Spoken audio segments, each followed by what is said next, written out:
I said, give me a hell yeah. Wait, am I supposed to go? Mm-hmm. Oh, Yep.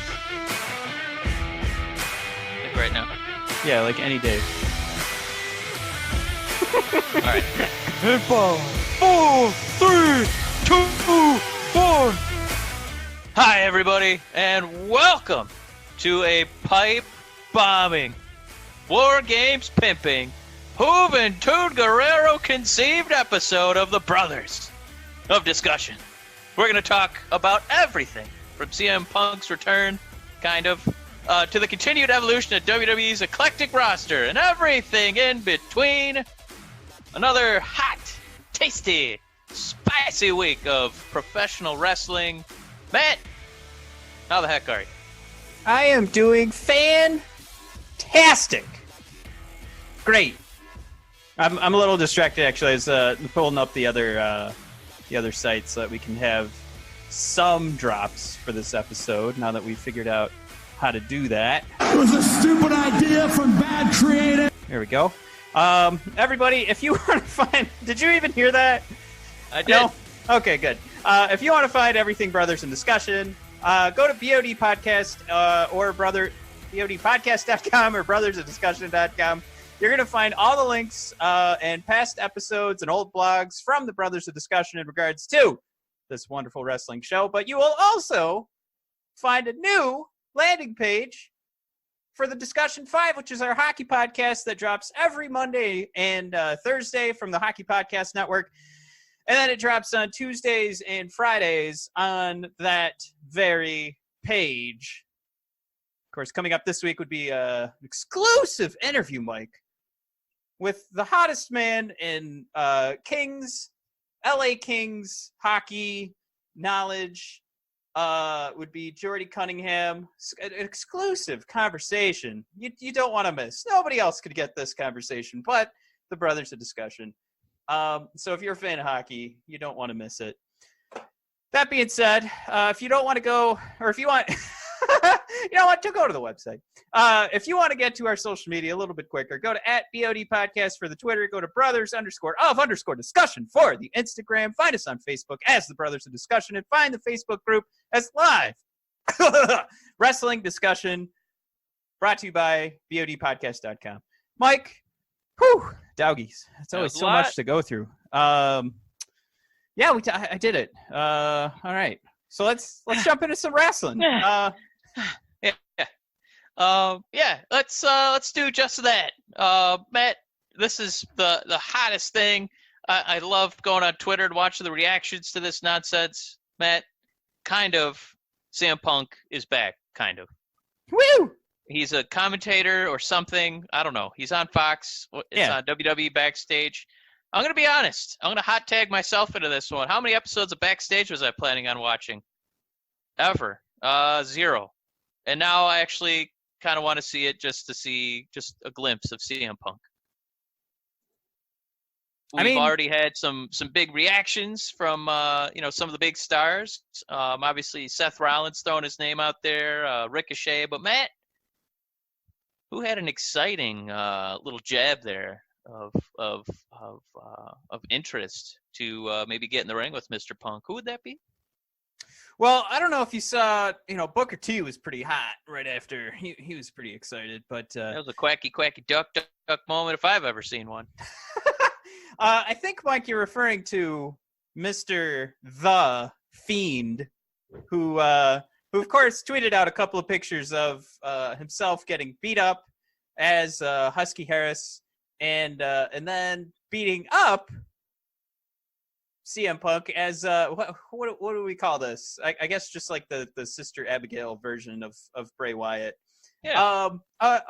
Wonderful. It's a beautiful nod to the storyline I would have loved to have seen for the Fiend. That's my little rhyme. I think that should be our segment on a weekly basis. We were talking about doing new segments for the show. What I would have loved to have seen from the Fiend. Apparently the beer that I've had for this episode today is already making me It's not. I was gonna say it's making me slur my words, but actually, what's going on? It's Sounds so like you're thick. slurping your words. Yeah, it's so thick. I can't even. It's like I have to do those improv and acting. And you stretch practices. your vocal cords and your mouth muscles. Yeah, exactly. It's really closing me up. It's probably got something in it that I'm allergic to, and we'll find out at about the 20-minute mark when you just hear me gasping for air. But I was gasping for air, Mike, when I saw that tweet because I just thought that was so exciting. And folks, I think what is fair to be excited about is the fact that the entire WWE roster was tweeting at CM Punk. So all of this, he is officially under contract as a broadcaster. It's not really a broadcasting job. He's more just a talking head piece. He might as well be on Around the Horn on ESPN. So well, that's funny you bring that comparison up because the first thing this made me think of, like what his role is compared to what the job could be, is he looks like John Gruden, who was in the Monday Night Football booth, for years after. It was a stupid idea from bad creative. Hey, it's true. He was. I don't know. I meant John Gruden, not what you were saying. Oh, yeah. I mean, he was the color commentary guy on Monday Night Football. ESPN gave him tons of TV time. My God, remember he used to interview like young quarterbacks and stuff like that. Yeah. As much as I hated those segments on ESPN, and it's something that actually turned me away from ESPN almost entirely. I gotta say, if they did something very similar to that with Punk, I would want to watch that. I would want to watch Punk, gosh, I don't know which young guy I'd want him to interview, but not necessarily giving tips, but maybe giving tips for some of these guys who have issues, getting, on the microphone, selling a story, things like that. Because if there's one thing I don't think anyone can doubt against CM Punk, you can tease his body type and was he really a great wrestler? I don't know, but he was definitely top 5 on the microphone. Selling nonsense with conviction, selling good stories and making them great stories. He is beloved because of that. So if they end up getting him to a point where he's in that position, I think that's just a win for everybody. Obviously, we selfishly want him to get back in the ring and, fight all of our new heroes, AJ Styles, the Fiend, Ricochet, all those guys. Yeah. But if at the very least we get, a little bit of, a little, behind the curtain of how CM Punk thinks, watch him kind of craft the story, I think that would be a fascinating exploration for anybody who's a wrestling fan to kind of see him break down the action like that. Yeah, and I think one thing that might be missed too is there are a lot of people tweeting out, CM Punk, why did you make this decision to rejoin the WWE? And the funny joke that's out there is just I'm hungry, implying that he needs money. But we just mentioned at the top of the show we do a hockey podcast. So what do I absorb when I'm not watching wrestling is other hockey podcasts and watching hockey when I can. So who shows up on every single hockey podcast now as a talking head is CM Punk. The guy's getting jobs in Canada to talk hockey on a weekly basis. I mean, this is not a guy I think that is making getting those. How do you want to say this? Like,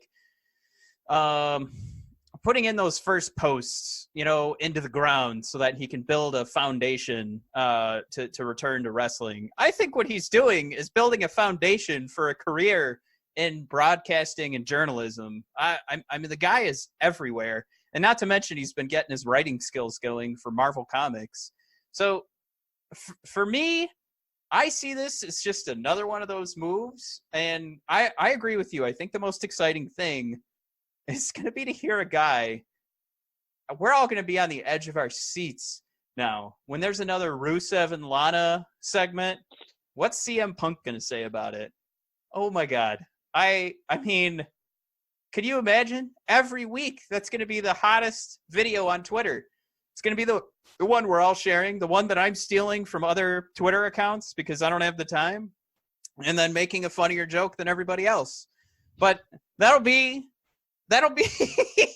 what is this, Tuesday nights? So that'll be my every Tuesday night, Wednesday morning. We'll be going on there, seeing what video you guys have pulled from CM Punk's comments, and then me making it into a fun joke.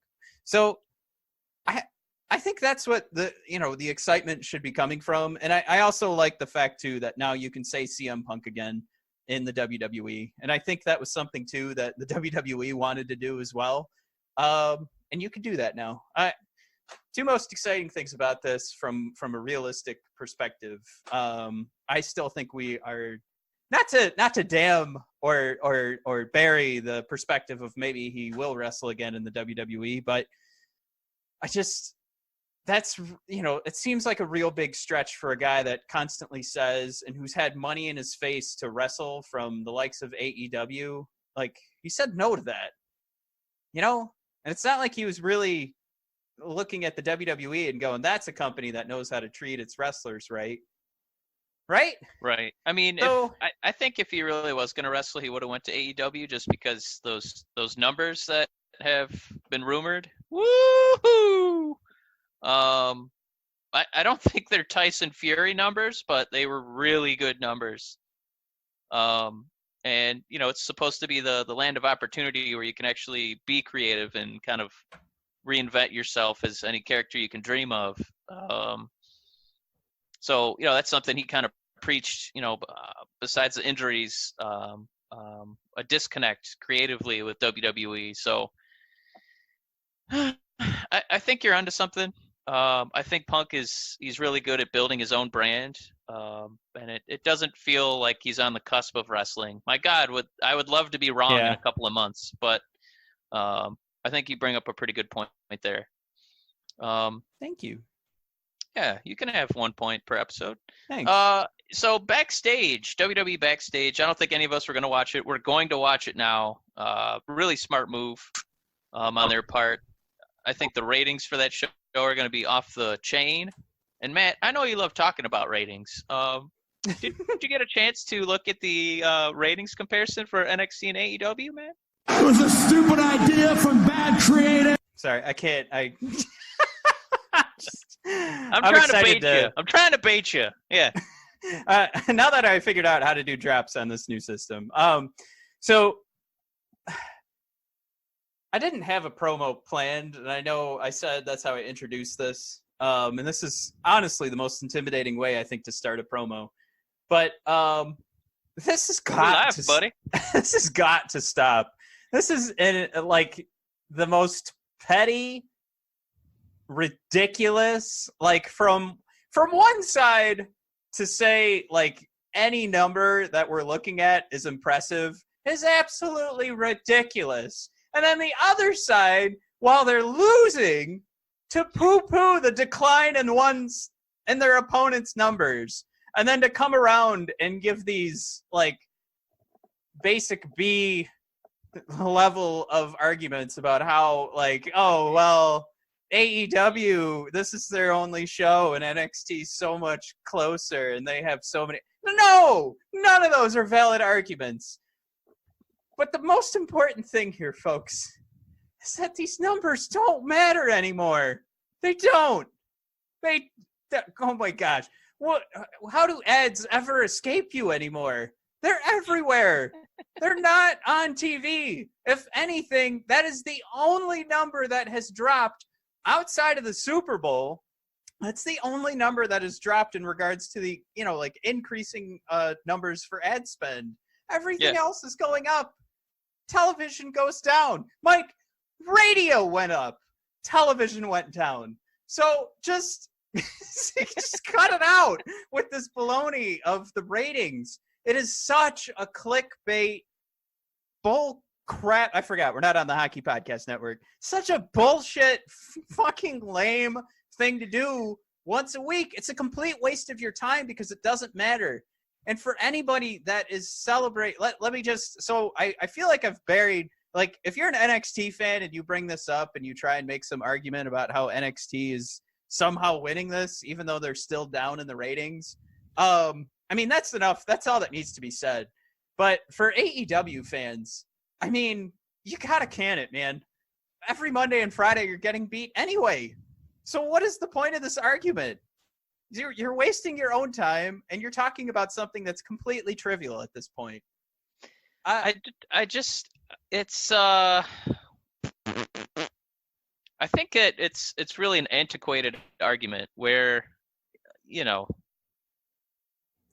Mike, quit coming in with the bullshit fucking big words here. It fucking... is. It is. I'm kidding. Like I'm personally watching both of those programs on Hulu Live. And I have Hulu Live. And you know what? I don't watch either of them live. I watch them on my DVR when I can. They're not live, buddy. We're not live, buddy. JR would not know what to do.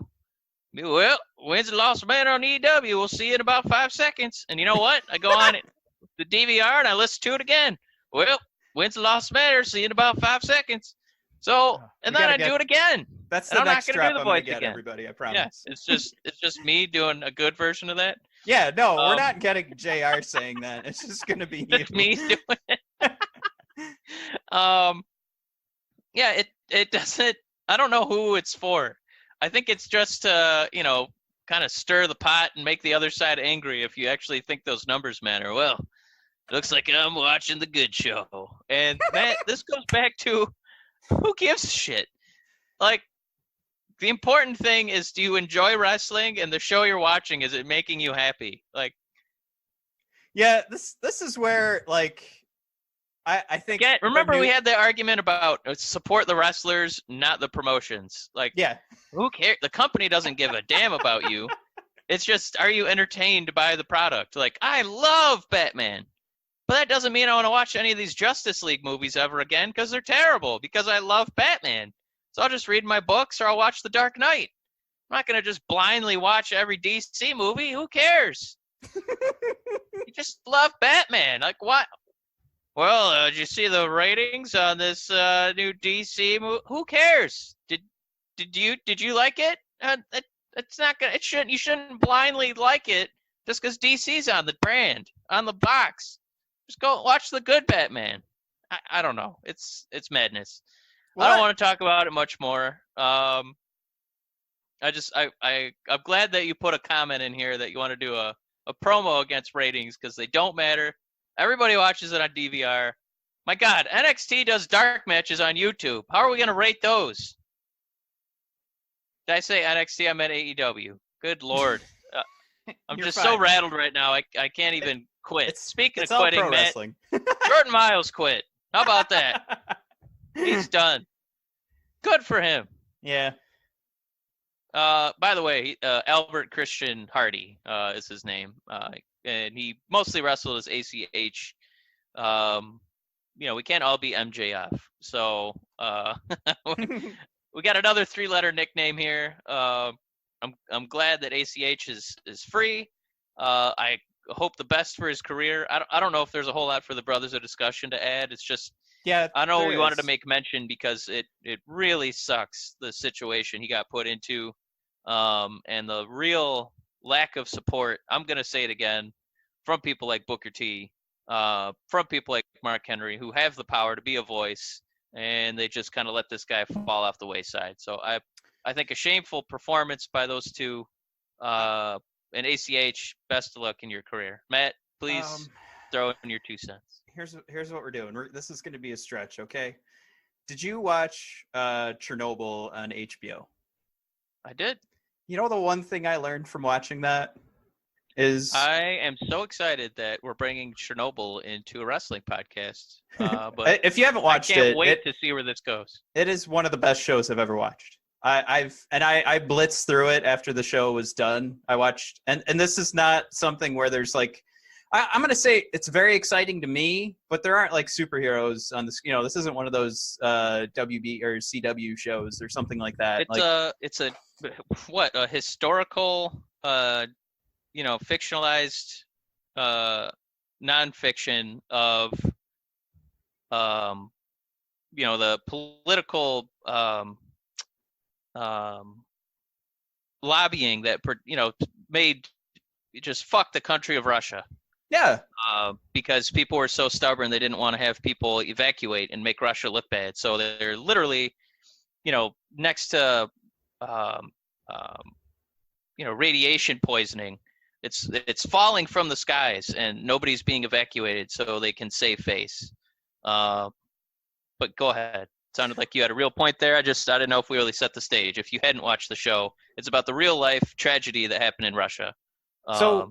Yeah, I mean, I wasn't really going to get too deep into what was going on in the show, but what I took away from the show was, Mike, we had a clean energy solution, and bad or poor middle management decisions is what brought to light is like how human error can destroy all of that, right?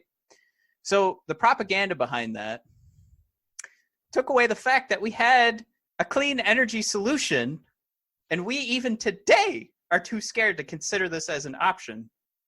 Instead of putting the right people in place and having the right protocols to keep it safe, we keep ourselves away from a clean energy solution. Okay. So here's where I'm going with this. Bring it back. Here we go. Why, in God's name, when we have Sin Cara asking for his release, and we've had a litany of WWE superstars ask for their release, we crown them as saviors. They want release from the tyranny of WWE. Why on Twitter is ACH the first guy to be dubbed as, his video gets shared, this guy's crazy, he's lost it, screw ACH. Pro WWE tweets. Support the wrestler, like you said, Mike. So we're having this propaganda lead this story, and we're already forgetting that this guy got treated like garbage, and he's bringing to light how often, I mean, if we want to say like diversity is a problem, he did a great job of saying, it is the black superstar that has really been trashed for years, and forget who's become WWE champion.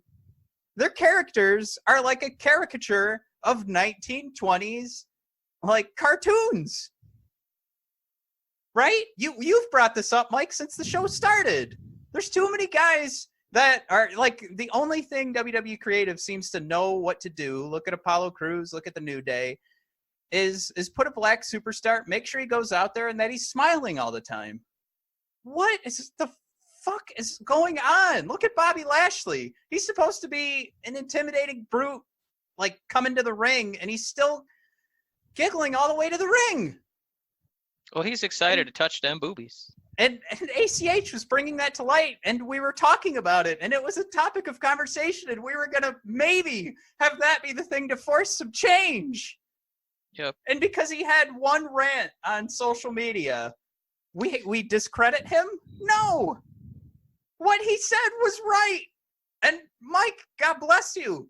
You were the first person to really bring that to even my attention, where I realized, oh my gosh, every black superstar just has the same character. Yep. Why are we forgetting that? Why are we pushing that under the rug? Just because, I mean, are we that scared? Are we already forgetting this mantra that the Brothers of Discussion would like to force, which is tough. Support the superstar? It's tough to break. I think it's really tough to break. It kind of reminds me of, and you know how much I love bringing things back to basketball. When LeBron James was leaving the Cavaliers. It works great in a hockey podcast. Yeah, I know. LeBron was leaving the Cavs to go to the Miami Heat, and everybody was just calling him, all sorts of names, burning his jersey in the streets, saying he was ruining basketball, that he's selfish, how could you be making this decision? And all that really did was kind of push to the forefront player empowerment. Where you're like learning what the what the situations can be like for the player in a franchise. And it's really mind-boggling that we would so vehemently defend, the needs of a franchise versus the needs of the man who plays the game. Like, these teams and owners don't care about you. That's why you spend your tax money to pay for the stadium instead of them. Like, if you need to, it's, like LeBron now people kind of look at it and be like, wow, that was a really smart move. Like, good on him. Like, he actually kind of taught us that, you should let the player do what he wants. This is his career. This is his life. Why shouldn't he do things that are, in his own interest? This is his career. Why does he have to be married to Cleveland? In LeBron's case, or, with this ACH thing, I don't understand why we're so, oh, yeah, why aren't you supporting WWE? So what if they made mistakes in the past? You should love that company. You don't have to love that company at all. They don't love you. I'm not saying that the superstar does, but I mean, I think that this is such a fantastic example of where we need to, look inward, and where our love and loyalties lie. I'm probably going to end up every time there's a new wrinkle to the story when, whenever ACH gets his next wrestling gig, look inward, to really examine, why do you love what you love? You're allowed to change that. You might have made a mistake in the past and worship WWE. We do it. But we're trying to make that change. This isn't new material for you and I, but if this is your first Brothers of Discussion episode, love the wrestler, not the promotion. Yeah, I mean, I think you should totally stop bashing ACH on Twitter if you are, and just realize, why are you doing it? Yeah, I mean, it's just to blindly follow, WWE and everything they do, or to cut off Matt, which is great. Don't throw dramatic pauses in your rant when I'm ready to say something. Matt's got something on his tippy-tip tongue. He can't wait. Now I ruined it. I was going to say I support, the greatest company in the world every day in Disney, and they've done nothing wrong. So based on that. Holy mackerel. No. So what I was going to say is, like, Song of the South. I've made my trips to Disney, and I've always made a point when I go down there, because I know, like, I do enjoy, like, there's so many sides to this coin. One of them is enjoy your life. I do love Disney World, so I save up to go to Disney World. I'm not going because I want Disney to make money, which actually, there's people that are making the choice to watch WWE so they have better ratings, instead of just going, oh, I enjoy spending my night watching this. Anyway, when I go, Mike, I tip out the ass. When I have a server, I will tip at the fast food restaurants. I get close to like 30-35% because I hate the idea that some of these people are working on holidays. They're working, and not seeing their family, and they're working these double shifts just so I can be the rich a-hole, with my scepter and crown, walking around these parks going, I'm ready to ride that ride. Da, da, da, da, da. And then there's, I want a pretzel shaped like a mouse. 20 20 teenagers, living their worst life. So, I mean, like, those kinds of, like, that's how, like, I do that, and I try to, like, okay, I'm not here for Disney to make the money. I am enjoying myself. So what do I do to give back? I try at least to do that, right? So let's turn this back. You said maybe the WWE superstars don't love us. They're on TV destroying their bodies for us, right? So that's reason enough to side with them over these companies.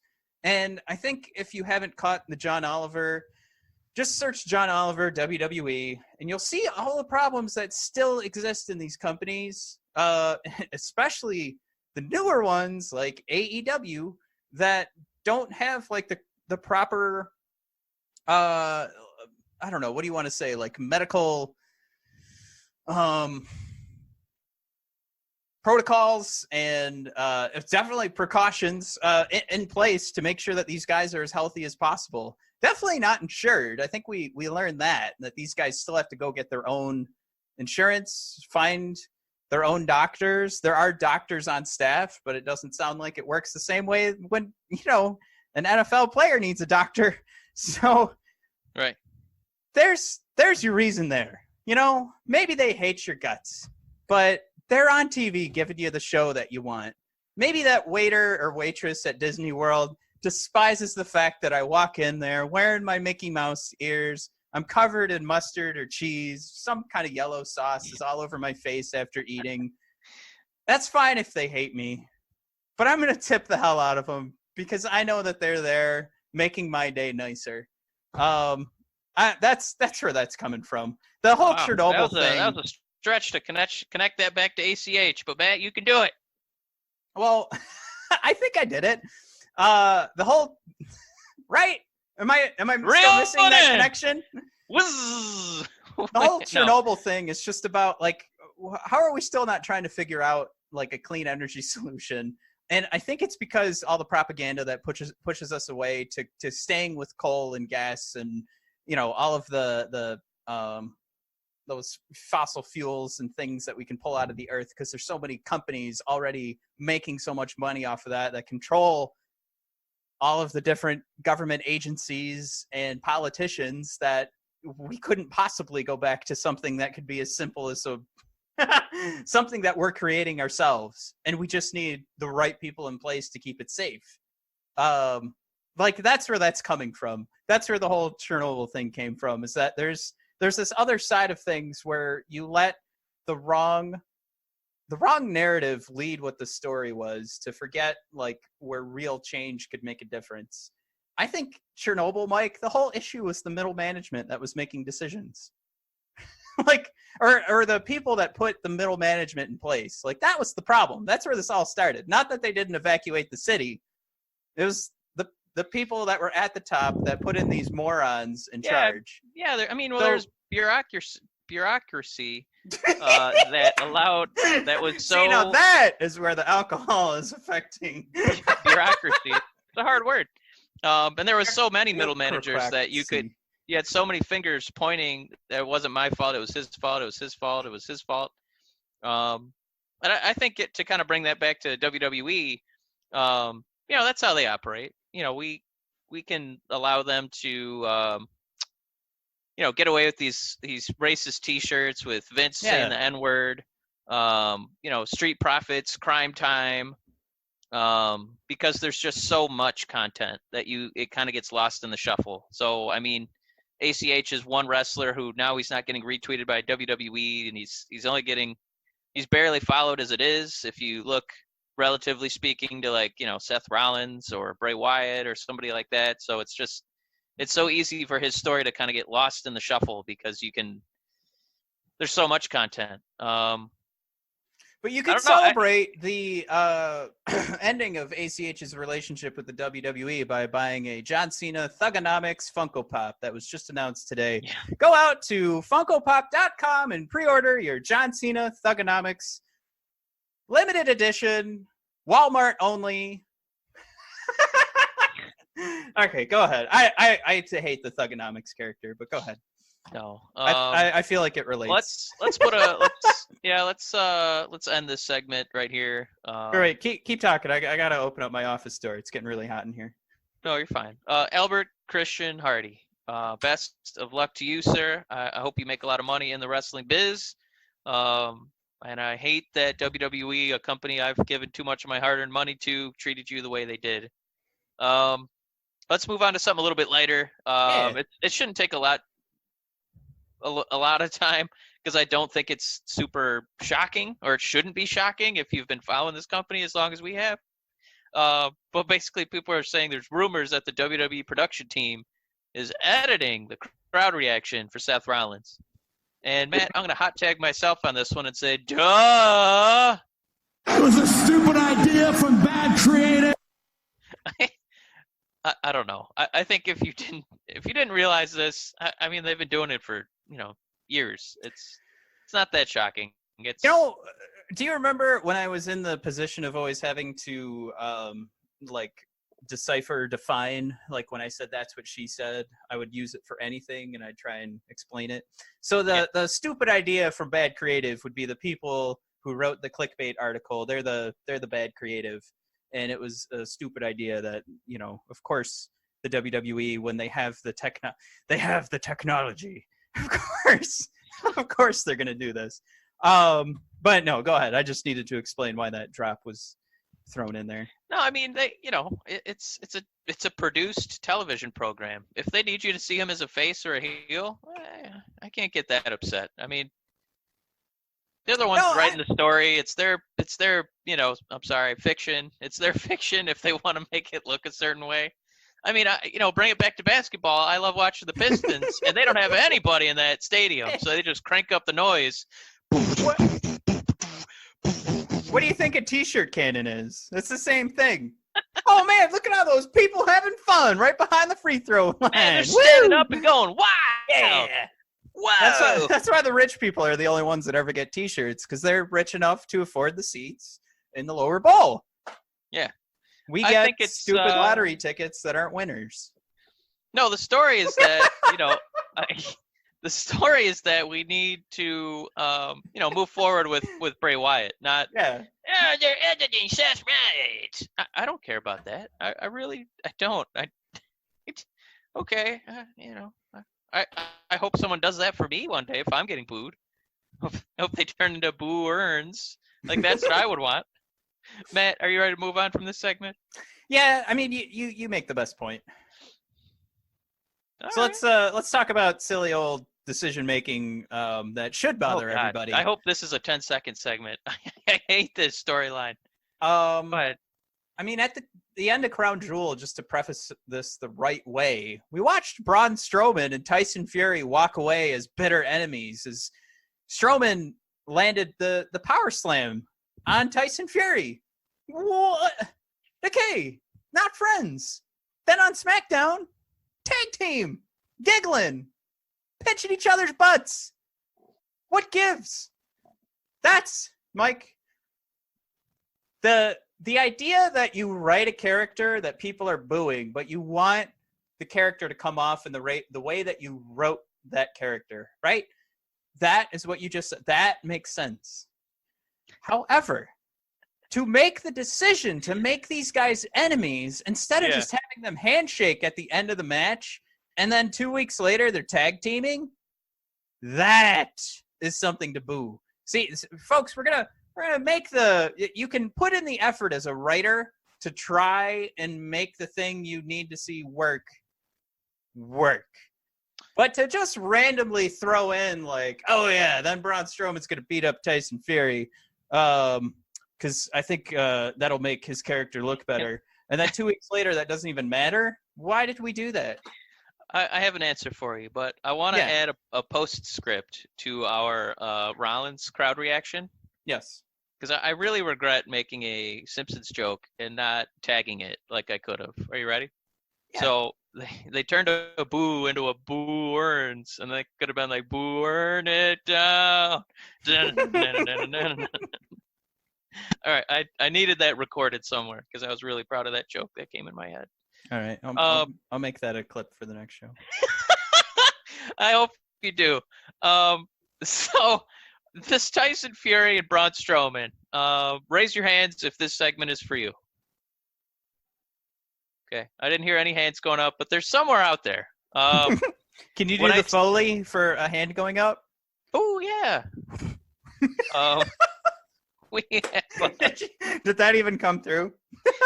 Yeah, I heard that. I introduced this episode talking about the continued evolution of WWE's eclectic roster. And I didn't mean to make Tyson Fury a segment into this thought, but by God, he did it.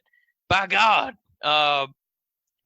He's not for us. I don't know who he's for. He's not for us. Somebody likes him. Somebody likes boxing still. They like a good old Tyson Fury fight match, whatever he does. But I just wanted to connect that to the way WWE's roster is so massive that they have different strokes for different folks. And eventually we got to segue into our favorite part of the week. What keeps us going on these, doldrum weeks is the Wednesday Night Wars. And I just wanted to, make comment of how exciting it was to watch Lio Rush, who's shorter than me. I'm barely the American average of like 5'8" He's like 5'5". The dude, did you know he's only 25? No. And he's already that good on the microphone, and he's that athletic. He's really incredible guy. It's a shame that, the spirits have decided he's going to be short, because if he was tall, I think he would have been massively pushed. Anyway, this eclectic roster, Tyson Fury doesn't do anything for us. Braun Strowman, they've butchered his character to the point I don't care when he runs out. But they have something for everybody. And the way that they're showcasing Lio Rush as the Cruiserweight champion, putting him in matches against Angel Garza, it just, while that segment with Tyson, kind of, had me, looking at other forms of entertainment, they have enough variety that I can still come back and enjoy this WWE product. I thought that was an A+ match to open NXT, something that had not even a week of, barely a week of build, and it's the first match, so it's not even, main eventing. And I just, I'm trying to take the good with the bad. I'm trying not to, have a Chris M about it, and I think that in this capacity, this is something to be positive about, and I guess personally, I can digest this Tyson Fury, Braun Strowman, just baseless friendship because of how good NXT was. I don't know if you guys can see the entirety of the match, but it's you know what? It's so close to being part of the problem with ACH that there's so much content, his story gets swallowed up. Like, WWE has a lot of crap matches and a lot of crap segments. Hello, Rusev. But they're able to overwhelm that with so much other content that you can just turn into the other part and watch that. So yes. it definitely kind of reminds me of like, yeah, there's, when there's a tragedy and there. like there's a tragedy on Twitter and it's, my God, this is the worst thing that's ever happened. And then just give it another 24 hours. You'll either be over it or there will be a new tragedy. So, with WWE, I think they're really allowed to kind of get away with some stuff. And it stinks that a company with this kind of budget, Matt, knowing what you can get away with, and I don't mean this for them to be as racist as possible, which is what they did to poor ACH. What I mean is creatively, because there's so much room for, mistakes, why they don't take more risks. Yeah, I know I gave you a lot to chew on. That was a Thanksgiving meal to chew on. But yeah, the root of it is this eclectic roster. I can at least just point to the last comment you made, and just we've talked at length about the risk taking when it just comes to like something as micro as the Fiend.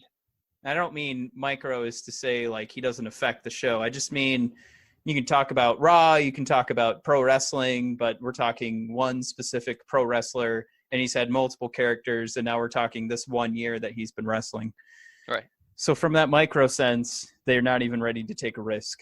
What did they do? They had a guy that the fans are on board with. Let's make him champion. Instead of trusting the long-term story, trusting what this business is supposed to be about, and not just this, let's put the guy who's getting the loudest cheers, let's put him in a title match, because where's the story? We would watch UFC if that's all we needed, was to hear these two guys are signed to fight each other. We want so much more than that. And even our beloved AEW, which is the anti-WWE, has turned into more of the WWE than anybody's willing to admit. Their best moments are all promos to me. I'm not saying their matches are bad. Their matches, the Full Gear match card, top to bottom, that was fun to watch. But I am still taking away those promos. probably not counting like the Kenny Omega John Moxley match. That's gonna stick with you for a while. But everything else I that think that's sticks just with barbed you. wire, Matt. But go ahead. Yeah, everything else that sticks with you are those sports entertainment moments. Well, let me ask you this: the short-term decisions get away from that. Let me ask you this, because I know Raw and SmackDown, we've been a little disenfranchised. Outside of the NXT invasions, I think we're really cool. And I'll say that was kind of a risk. Was it though? In a way. Let me just say that it's not like, oh, this could go really badly, but more like here's the risk. What's ultimately going to be the payoff, right? Let me tell you the risk. What? Letting NXT win Survivor Series. That's taking a risk. Yeah. See, that kind of helps my argument, because they let NXT basically sweep SmackDown and Raw. No, because it means nothing. They weren't real. That's not the battle. Because if SmackDown and Raw win the war, which they will, that's what'll be talked about. That's what the story will be. They won't. No, that's a bigger payoff. But I'm seeing in the short run. Okay. So what I wanted to do was, you watched all of NXT. I probably watched 90% of it. I didn't quite finish the EO ladder match with all the Kaylee and Dakota Kai run-ins, and then Bailey coming out of nowhere to pummel my beloved Shayna Baszler. That mother.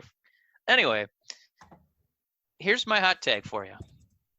What would you say? And I kind of have one in mind. What would you say was the riskiest segment from NXT on Wednesday?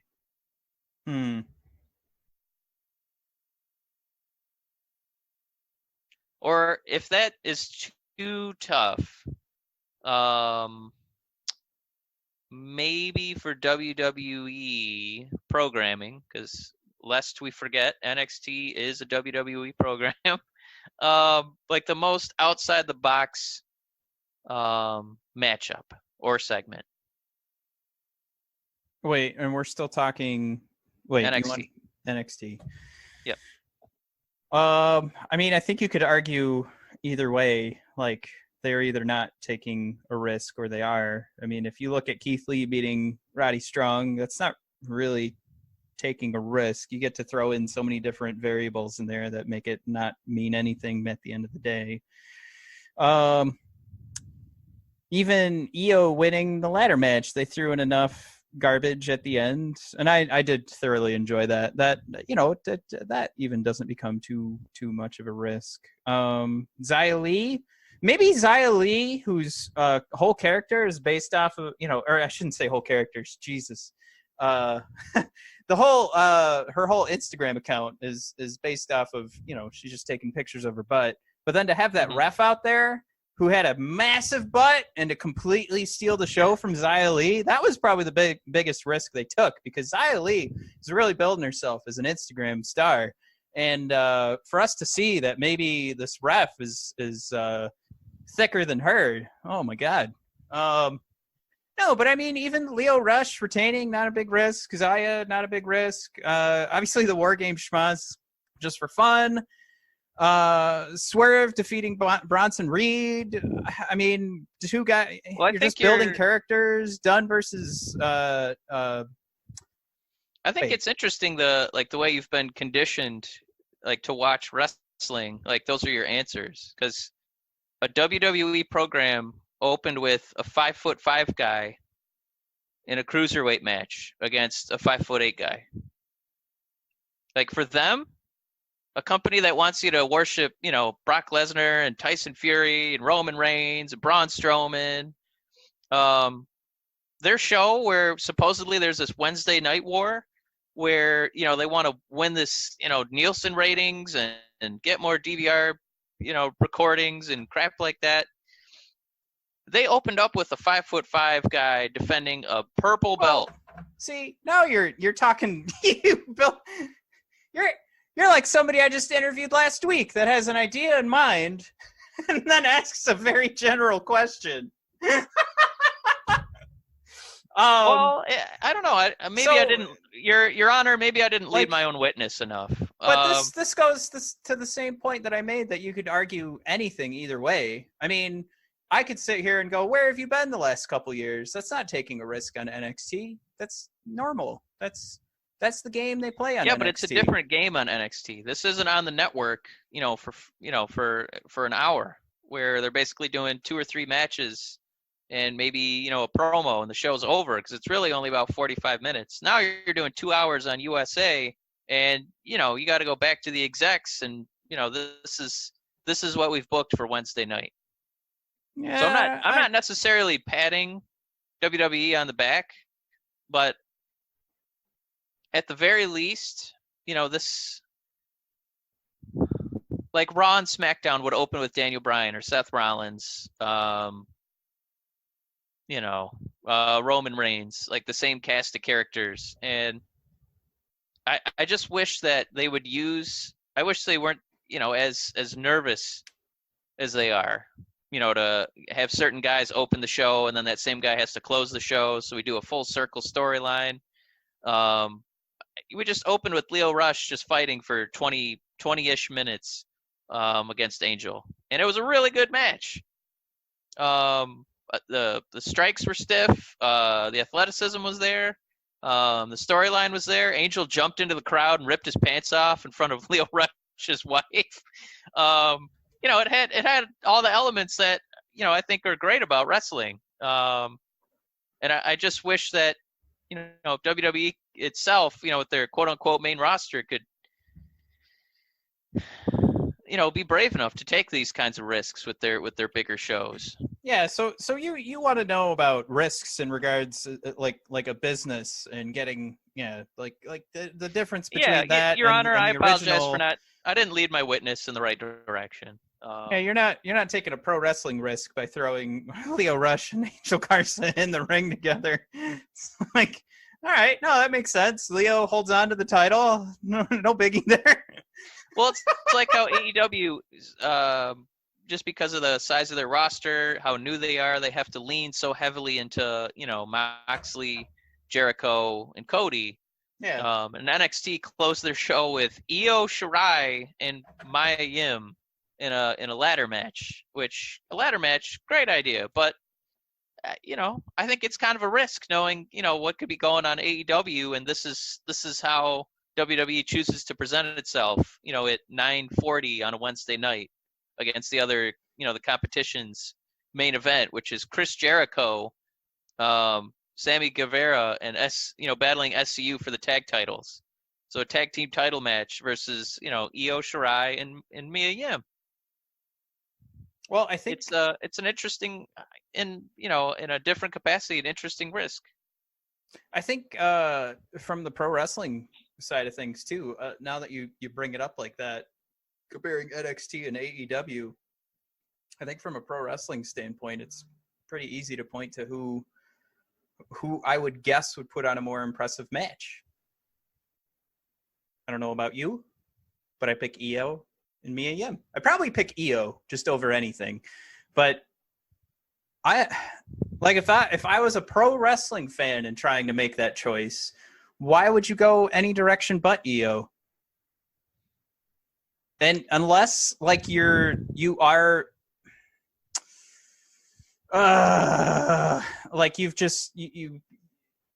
oh my gosh, I can't think of the word, but there's too much beer in my system. But you're programmed just to, not be impressed by women's Promotion? wrestling. Your audience? What are you trying to get at? Oh no, I said it. You're Okay. programmed not to be impressed by women's wrestling. Then yeah, of course you're going to turn on Chris Jericho and watch that. But he's not in his prime. He's turning into a headlock guy. He's turning into a shouting, to What do you get mean? the fans He riled did a up. lion salt on Wednesday. Sure, he did. It was more like a cub. I don't know, like a cub somersault, but it was pretty close. Let me say this for AEW. As far as their risks go, just weird stuff. I think the Dark Order can still get credit for that. And they got a match against Jungle Boy and that Marco stunt. Another guy who, like Lio Rush, is Small. Oh my God. That guy's got to be like $120. And they got rescued by a dude in a dinosaur mask, the Luchasaurus, who comes out and he actually, you know how he is. He gets booked almost like, the Undertaker. He gets the double choke slam, all these, I think they're called crawlies, by the Dark Order. Just these jobbers in all black who walk around like spiders. I think they used to be called they used to be called the Nobodies, like the Kingdom Hearts games, but Oh. well, companies like like Disney, they just don't give you any leeway. But go ahead. Latch on to. And I'd say the other kind of weird, and it's not that I need like the Fiend every segment, but just kind of like, the hell am I watching? Just a little different, Awesome Kong and Brandy Rhodes came out, and I know they haven't really been winning you over recently, and I think that's a little deserved. But they came out, and there was Allie, who I believe Allie Jordan. She's been wrestling AEW dark matches on YouTube, and wins and loss matter in AEW, and she'd won a couple of her dark matches, and so she'd climbed the ranks. She's number 4 in the women's division. And she was on the actual AEW TNT program to talk about how much she's grown and climbed the ladder. And Kong and Brandy hit the stage, knocked over Allie, and Awesome Kong has a new gimmick where she gets trophies from her victims. Yeah. So she brings like a blade and cuts off the hair and wears it around her waist. So as far as, risks go, they gave Jericho a segment about, 30 minutes into the show where he cut a actually really funny promo with MJF, at Cody's expense. And then he got, the main event, later in the night. But as far as, taking risks, this weird trophy storyline with Awesome Kong, the Jurassic Express, which features a wrestler he's got to be, maybe 15 pounds, maybe 16 pounds. He's, athletic as all hell, but man, it just seems like a medical lawsuit waiting to happen because this guy doesn't have any, body mass to protect him from bumps. And then, the way they push somebody like Darby Allin to, do coffin drops off of a top turnbuckle onto cement and steel. Because he got to do that again, and I guess he's going to fight Jon Moxley in some new violent match. So I would say that the weirder moments were AEW's this week, Matt, but that the bigger risks were actually NXT. Well, I definitely respect that. I hadn't really given it too much thought, so I would be doing, I don't know, I wouldn't be doing justice to really plotting out like some other opinion. I don't know. I just, the thing for me is I like to take a look at like some of the bigger picture stuff and kind of have those kind of discussions in regards to like what's going on with, well, for example, in AEW, Mike, this was something that just kind of popped in my head. How do you feel? I know we make a joke out of it with AEW saying that the wins and losses matter. But one of the rumors that just popped up in that regard was that all the records are going to reset once the new year starts. And that idea, some people have pegged as like, cool, now they're going to have like season 1 and season 2, which is pretty neat. But does that hurt the whole idea of wins and losses mattering? I think that's probably good. I think it easily makes my criteria for being a risk. Just because what are we doing with this information now? But I think it more closely resembles actual sport where there is a season. So it's not necessarily like boxing and UFC fighting where you have a career win-loss, but you could do it like, the NFL where you have, this season's win-loss record. And I think it opens up a lot of possibilities where if you do a reboot, maybe somebody who had a rough year, they get a clean start. They start at 0-0 and, then they can build off and, maybe have a career year this year and, win this year's AEW championship, something like that. So I think there's a lot of possibility there. I mean, my initial feeling on it was that it was kind of like some weak sauce. Like you can really bury a guy, like how, except for, I'm I'm forgetting what actually happened at Full Gear. But like, Kenny Omega's year so far, like even with the fact that match isn't going to count on the win-loss records, still happened. But then once the new year starts, you can just kind of hit the reset button and have none of it matter, which is kind of our favorite part about the Royal Rumble, which is where I started thinking like, okay, maybe this does make sense. Maybe it makes more sense than I'm giving it credit for. And that's where, everybody, when we have our initial thoughts, it's why we sit back and think about things and let them, marinate a little bit before we hate or love something. But with all that being said, I kind of wanted to jump into too, like a couple of those big decisions at Full Gear. Because I don't know if you wanted to talk too much more about like the intricacies of the match cards or what happened on Wednesday. But I do think there's. I just let's just close that off and we'll finish it off completely and go to your thought. Matt, would you say NXT won this week or AEW? Did you get a chance to watch both? Yeah, I don't think I could give. I couldn't give a. Man, I am really brain farting right now. Waking up at 5 a.m. and then recording at 9 I think o'clock. that honestly, for me, I'm going to let you recover there. I'm going to say that. Thank you. The show I liked a little bit more was AEW. I really liked how they had Moxley squash and then ask for somebody with balls to come and fight him. Later in the night, they had Darby Allin go out, win his match in relatively quick fashion, and then accept the challenge. Because I think there's a lot of, we used the word earlier, conditioned. We're so conditioned about how to accept those kind of challenges, have somebody walk out to their song and, kind of have a promo off. I think this was a kind of a nice way to kind of mix up something like that, on AEW's part. The Jericho promo was really good. I thought the Dark Order segment was really good. I didn't even mention Pac and Hangman. I think that feud's really got some good juice to it.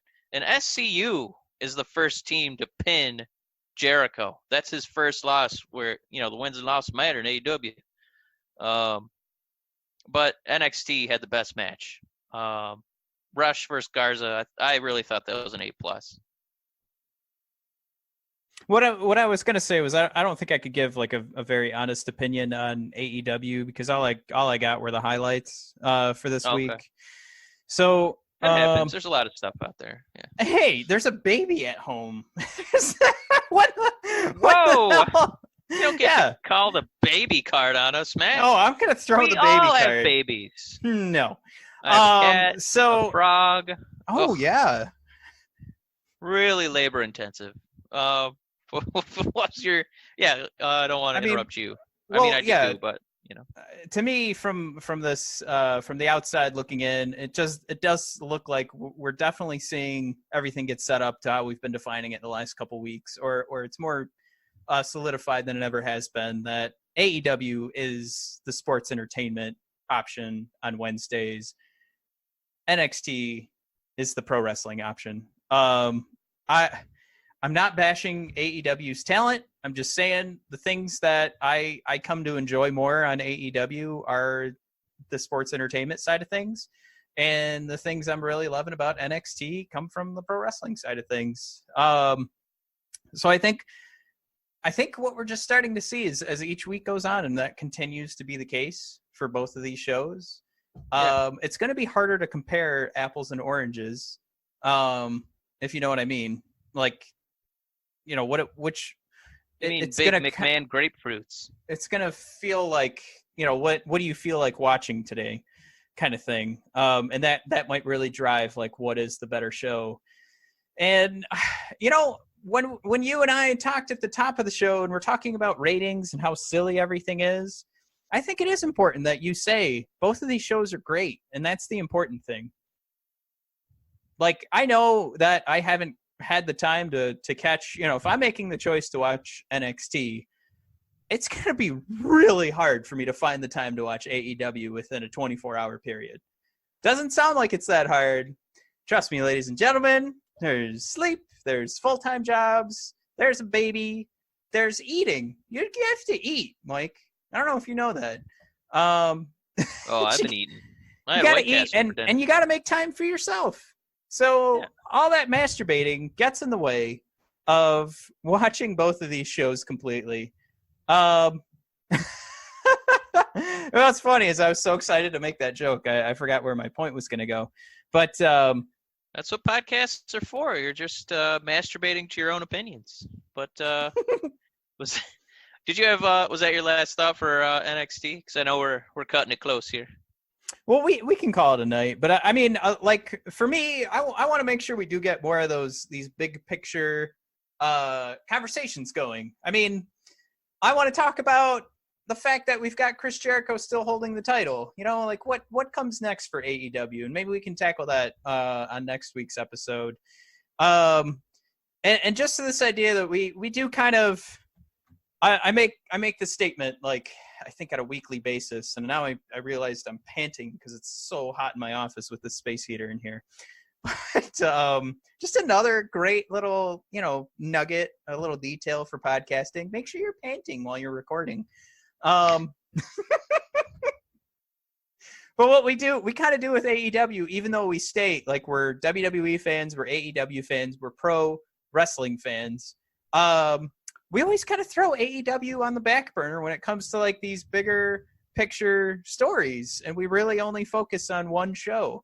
So I think like going forward, I think we got to do better ourselves to kind of feed them into, whatever. If we're going to talk CM Punk joining WWE, we should probably talk what happens with Moxley beating Omega and Chris Jericho retaining the title.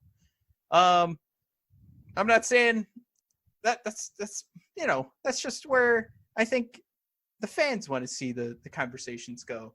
But yeah, you're right. We are at an hour and 7 minutes now. If my what's this thing called? A phone. If my phone's correct. So I mean, I'm ready to call tonight. Mike, did you have anything else you want to throw in there? Yeah. Did you get beat up by Moxley today? Oh my God. I'm so tired. I know. Did you go through a barbed wire mattress? What happened over there? Yeah, I'm ready to call it. Go off into the sunset here and call it a night. I look forward to Wednesdays every week. I'm looking forward to watching CM Punk commentate for, the WWE post game and all that. Yeah, I'm optimistic. I'm enjoying this. Mondays and Fridays again can be a little bit of a bear emotionally. I don't know how much more wrestling I can watch, but my God, there's Survivor Series right around the corner. We got to preview that next week. We got War Games right around the corner, which, Matt, those look like maybe the best War Games and the best Survivor Series ever. We're just in store for more excellent wrestling. I think if this was a crap package, we'd be discouraged a bit like our Red Wings have treated us, and it's I know we're tired now. It's been a long week, but man, I'm going to be reinvigorated. I can't wait to talk Survivor Series and War Games. This is going to be great. Oh shoot, is that next week? Oh my God. Yeah, not this weekend. We got one more weekend. Well, no, I mean that's one thing I think we didn't really touch on. Oh, and another thing, you got to connect it. AEW is going the quarterly pay-per-view route. So they're going to start doing. Yeah, they're going to start going one every 3 months. Yeah, that's awesome. We can talk that next week too. What I was going to say, too, was just in regards to NXT and enjoying that show, the pro wrestling was great, but it definitely feels like they made the big major moves in regards to storyline. Same thing for Raw and SmackDown. So now, and I had a tweet that I kept deleting. Like, I had a picture ready to go, and I was like, I just don't know the copy I want behind this. And it was basically, this isn't verbatim, but the idea behind it was, I just kind of feel like I'm just watching the sand, the little, each granule of sand drop as we wait for Survivor Series to finally get here. Like, that is such a huge announcement. Yeah. They couldn't do just week after week of Invasion. That would have been super boring. You can't give us everything. You've got to hold some of that stuff back. And also, you got to keep the NXT talent healthy. So you can't just keep having them fight all the superstars from Raw and SmackDown and then also run an NXT show and then have a takeover right before Survivor Series. Right. So I just, at this point, at least for WWE programming, and this, again, is another macro level conversation, is like, that's all I feel watching this, is I just don't, I don't want to say I don't care, but I just want to get to Survivor Series. That has put me at such a level of excitement that anything else that's fed to me right now just feels like, but the Survivor Series is in 2 weeks, so get back to me then. And all obviously you agree. So with that, everybody, head on over to brothersofdiscussion.com and bodpodcast.com to check out all the archives of the Brothers of Discussion. And, of course, the Discussion 5, which is our podcast on the Detroit Red Wings that comes out Mondays and Thursdays on the Hockey Podcast Network. And then you can find it on bodpodcast.com Tuesdays and Fridays. What else is there? There's at BOD Podcast for our Twitter, brothers_of_discussion for the Instagram. You can find us on Facebook 2 different ways, as the Brothers of Discussion and the live wrestling discussion. I think brought to you by bodpodcast.com. And if you could too, search hashtag Wrestling Podcast Awards. You will find the Wrestling Podcast Awards. Vote for us for Best Duo, Best Podcast of the Year, Best Comedy Podcast. We greatly appreciate it. Every vote will count. I promise you, and I have guaranteed whoever votes for us and can prove it will be at the Royal Rumble in January, so I'm offering free hugs to whoever votes for us. So go ahead, throw your name down for the Brothers of Discussion, and then you'll get a free hug. How's that sound? So that's hashtag Wrestling Podcast Awards. That's all there is to it. All right, Mike. Thank you again. I voted for us. I want a hug. Yeah, you'll get a hug. Woohoo! All right, thanks everybody for tuning in. Oh yeah, we're coming!